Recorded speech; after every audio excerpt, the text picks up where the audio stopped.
Friends, हमारा next topic है AC generator मतलब अल्टरनेटिंग करंट जनरेटर। इसको पढ़ने से पहले हमें पता होना चाहिए इलेक्ट्रोमैग्नेटिक इंडक्शन के बारे में, जो हमने पहले टॉपिक में पढ़ लिया था। ठीक है, अब थोड़ा सा रिमाइंड करा देती हूँ। इलेक्ट्रोमैग्नेटिक इंडक्शन होता क्या चीज़ है। उसमें हम क्या करते थे, मैग्नेटिक फील्ड देते थे जिसकी वजह से हमारे पास करंट प्रोड्यूस होता था। ठीक है, तो वही प्रिंसिपल हमारे पास यहाँ पे यूज़ होगा। इसका प्रिंसिपल वही है इलेक्ट्रोमैग्नेटिक इंडक्शन। मतलब यहाँ पे भी यही फिनोमिना होगा, हम यहाँ पे मैग्नेटिक फील्ड देंगे और करंट को जनरेट करेंगे। ठीक है, तो सबसे पहले देखो इसकी कंस्ट्रक्शन दी हुई है। ये हमारे पास इसका ब्लॉक डायग्राम गिवन है। ब्लॉक डायग्राम को हम बता देंगे कंस्ट्रक्शन की हेल्प से कि क्या है इस डायग्राम में। ठीक है, सबसे फर्स्ट पॉइंट देखो, a rectangular coil ABCD of insulated copper wire is placed in permanent magnetic field. सबसे पहले हमें एक ना कोयल लेके चलनी है ABCD, ये लेके चले हम ABCD, जो क्या है कॉपर वायर है, इंसुलेटेड कॉपर वायर है। ठीक है, जिसको हमने परमानेंट मैग्नेटिक फील्ड के अंदर रख दिया। ये परमानेंट मैग्नेटिक फील्ड है। यहाँ पे हमने दो मैग्नेट्स यूज़ की हुई है, एक का नॉर्थ पोल ले लिया, दूसरे का साउथ पोल ले लिया है। ठीक है, इनके बीच में हमने इस कोयल को रख दिया है। सेकंड पॉइंट क्या है, the two free ends of the coil are connected to two slip rings R1 and R2। जो दो एंड्स है हमारे पास इस कोयल के, फ्री एंड्स है ये वाला और ये वाला, इसको हमने कनेक्ट किया है दो स्लिप रिंग्स के साथ। रिंग्स है हमारे पास, ये स्लिप रिंग्स क्यों बोला हुआ है, क्योंकि ये कम्प्लीटली हमारे पास मूव कर जाती है रिंग्स। ठीक है, इसलिए हमने इनको नाम दिया है स्लिप रिंग्स का। यहाँ पे हम दो स्लिप रिंग यूज़ करते हैं, R1 और R2। ये लिखा हुआ है R1 और R2 स्लिप रिंग्स है। थर्ड पॉइंट देखो क्या है इसका, current generated in the coil is taken out through the two carbon brushes. जो हमारे पास यहाँ पे करंट प्रोड्यूस होगा इस कोयल के अंदर, जो करंट प्रोड्यूस होगा उसको बाहर निकालने के लिए, थ्रू आउट करने के लिए हम ब्रशेस का यूज़ करते हैं B1 और B2। ये गिवन है यहाँ पे ब्रशेस B1 और B2। फोर्थ हमने क्या लगाया हुआ है यहाँ पे, galvanometer. A galvanometer is connected to two brushes to check the flow of current। अब गैल्वेनोमीटर का क्या काम करता है, करंट के फ्लो को चेक करता है कि किस डायरेक्शन में हमारे पास करंट फ्लो कर रहा है और कितना करंट फ्लो कर पा रहा है। ठीक है, उसको चेक करने के लिए हमने यहाँ पे लगा दिया है गैल्वेनोमीटर। ये थी इसकी कंस्ट्रक्शन। अब बात करते हैं इसकी वर्किंग की। वर्किंग क्या है हमारे पास इसकी, देखो, let us consider the coil ABCD is rotated in the anti clockwise direction, then the arm AB moves downward and arm CD moves upward. कहने का मतलब है, सबसे पहले हमने क्या कर लिया इसके अंदर, जो ये कोयल है ABCD, इसको हमने रोटेट किया है एंटी क्लॉकवाइज डायरेक्शन में। मतलब ऐसे थी ये ABCD ऐसे थी। ठीक है, इसको हमने एंटी क्लॉकवाइज डायरेक्शन में ऐसे रोटेट कर दिया है, एंटी क्लॉकवाइज डायरेक्शन में। एंटी क्लॉकवाइज डायरेक्शन में रोटेट करने पर हमारे पास जो ये कोयल है हमारे पास AB, वो तो मूव करेगी डाउनवर्ड डायरेक्शन में, अंदर वाली नीचे वाली साइड जाएगी। और जो हमारे पास CD है वो मूव करके अपवर्ड आएगी। ठीक है, आगे, the coil during this movement cuts the magnetic lines of force and produces induced current in the coil। अब इस टाइम पे क्या होगा, जिस टाइम ये मूव करेगी, जैसे ये थी ऐसे मूव कर रही है, अब मैग्नेटिक फील्ड लाइंस ये जा रही है हमारे पास, फ्रॉम नॉर्थ टू साउथ जा रही है। ठीक है, जैसे जैसे कोयल मूव करेगी, मूव करने की वजह से ये कट करती चलेगी मैग्नेटिक लाइंस ऑफ फोर्स को। जैसे ही magnetic lines of force cut होंगी हमारे पास यहाँ पे इंड्यूस्ड करंट प्रोड्यूस होना स्टार्ट हो जाएगा। ठीक है, अब यहाँ पे हमारे पास करंट जो है प्रोड्यूस होना स्टार्ट हो गया। अब इस करंट को पता लगाने के लिए हमारे पास किसका यूज़ करते हैं, Fleming left right hand rule का।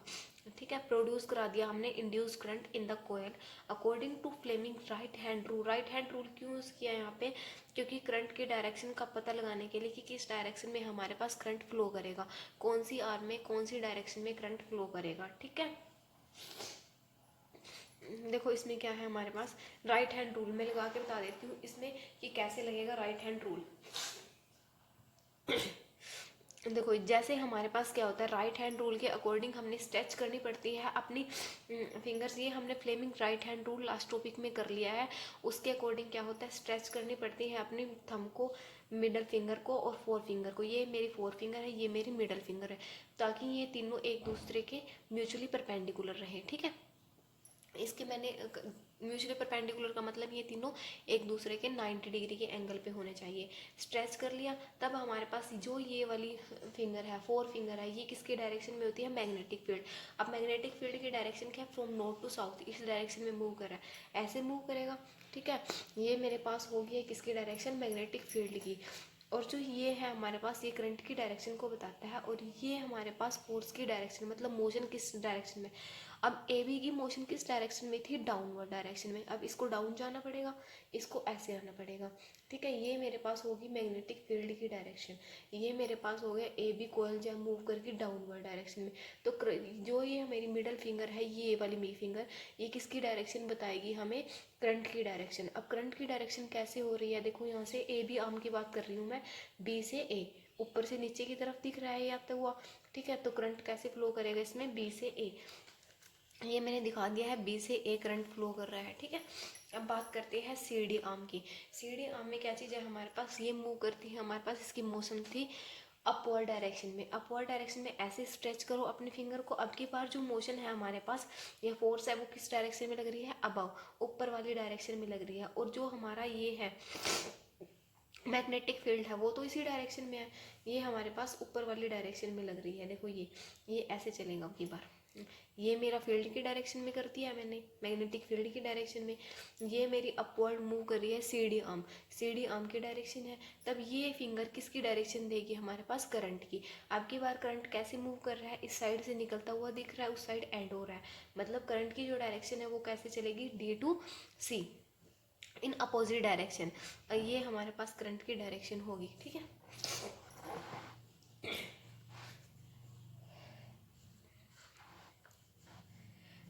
अब जो हमारे पास करंट प्रोड्यूस हुआ है, this current is taken out through slip rings and brushes. और इस करंट को हम किसकी हेल्प से? ब्रशेस की हेल्प से या फिर स्लिप रिंग्स की हेल्प से बाहर ले लेंगे। ठीक है, उसके बाद देखो हमारे पास क्या आता है इसमें, आफ्टर हाफ रोटेशन। अब हाफ रोटेशन हो चुकी है। हाफ रोटेशन का मतलब है कि जो ए बी आर्म थी वो हमारे पास सी डी की जगह आ गई है, और सी डी आर्म थी वो हमारे पास ए बी की जगह आ गई है।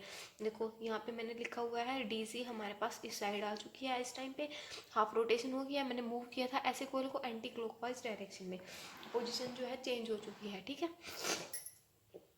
after half rotation the arm AB becomes right arm and the arm CD becomes left arm। वो राइट है, जो राइट थी वो लेफ्ट बन चुकी है, लेफ्ट थी वो क्या होगी? राइट बन चुकी है। ठीक है, now arm CD moves downward and A B moves upward. अब देखो जो मेरे पास लेफ्ट में थी, मतलब ए बी थी, वो कैसे मूव कर रही थी? डाउनवर्ड मूव कर रही थी। लेकिन अब की बार इसकी जगह कौन आ गया है? सी डी आ गया है। तो सी डी कहाँ पे मूव करेगी? डाउनवर्ड मूव करेगी। ठीक है, पहले ए बी डाउनवर्ड मूव कर रही थी, अब की बार सी डी डाउनवर्ड मूव करेगी।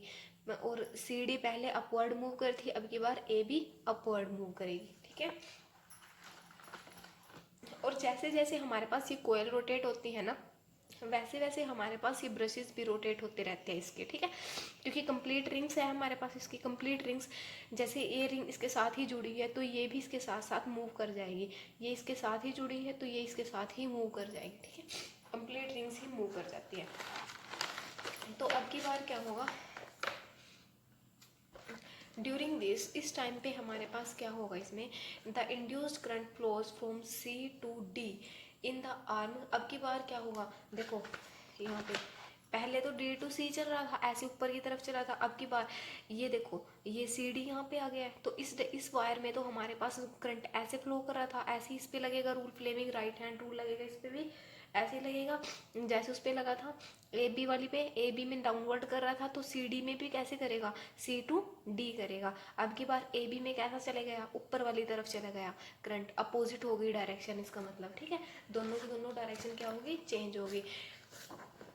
तो इसमें यही बताया हुआ है, the induced current flows from C to D in arm C D and from A to B in arm A B. ठीक है, thus the current changes its polarity after regular interval. इसका मतलब क्या है? करंट की polarity change हो रही है, पहले दूसरी डायरेक्शन में थे, अब की बार जैसी पहली डायरेक्शन थी उससे अपोजिट डायरेक्शन में फ्लो करना स्टार्ट कर गया। इसका मतलब है करंट की डायरेक्शन किस केस में चेंज होती है? अल्टरनेटिंग करंट के केस में। तो यहाँ पे जो हमारा करंट प्रोड्यूस होगा वो कैसा करंट होगा? Alternating current. ठीक है, उसको हम बोल देते हैं अल्टरनेटिंग करंट। ये है हमारे पास, ठीक है। तो हमारा जो नेक्स्ट टॉपिक होगा वो होगा हमारा डीसी जनरेटर। अब की बार हम पढ़ेंगे डायरेक्ट करंट जनरेटर, जिसको हम नेक्स्ट वीडियो में पढ़ेंगे, ठीक है। Thanks for watching the video.